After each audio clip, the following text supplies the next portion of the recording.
Yung ganito pong baterya, nanay, 150 po.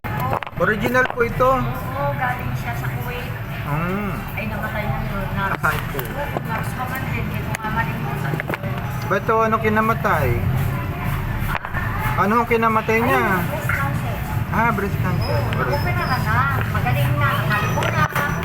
Bumaba na ang buho. Yung palang cancer ay pumunta sa lungs. Lung, liver. Yun ang pinatay na ng isang anak. Nalaga pa. Gumagapang po kasi sa loob yun eh. Hindi na ako lagi. 3 taon na pero hindi nakapagod ang kapatid ko. Ilang taon na po yung, yung anak niya? Yung dalaga, namatay. Opo. Medyo bullish yun. 40 hindi na sa hindi. 40 years old. Bullish yung magayak. Ayaw niyang magbistila. Bait na bait pa. Bata pa po, no? 40 years old. Kapatid ko, hindi man lang ako binigyan ng ako. Ayaw naman niya ng mga lalaki. Ay, samahan pa sila ng the singles. 40 years old siya. Alam mo, yung tatay nag-isip.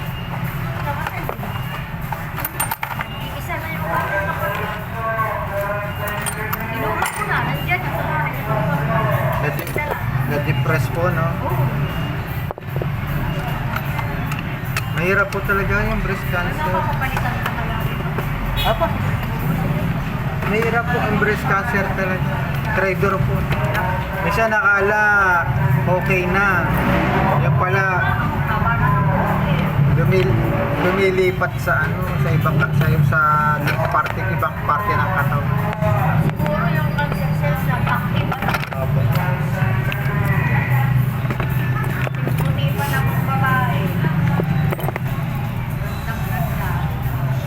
Ganda kasi tomboy lang. No?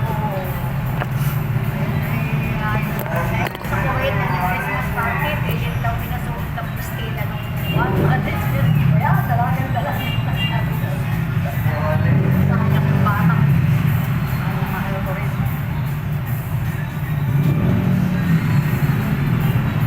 Dalawin namin, umuwi kami.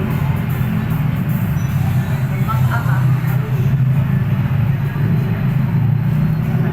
Kasi yung tatay pag nakakakita ng nakaputi, suot ng iiyak. Oo, hindi niya kaya. Naalala niyo yung talaga yung anak. Gumawa ng hospital doon lang. Sabi ako, 3 anak ko na. May ako. Naalala niya lagi yung anak. Ikaw na ang bahala ko. Wala. Ayos na. Opo. Yan. Nagsuot ko na.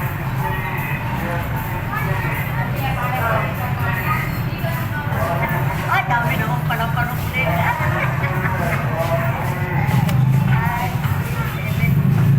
Thank you po.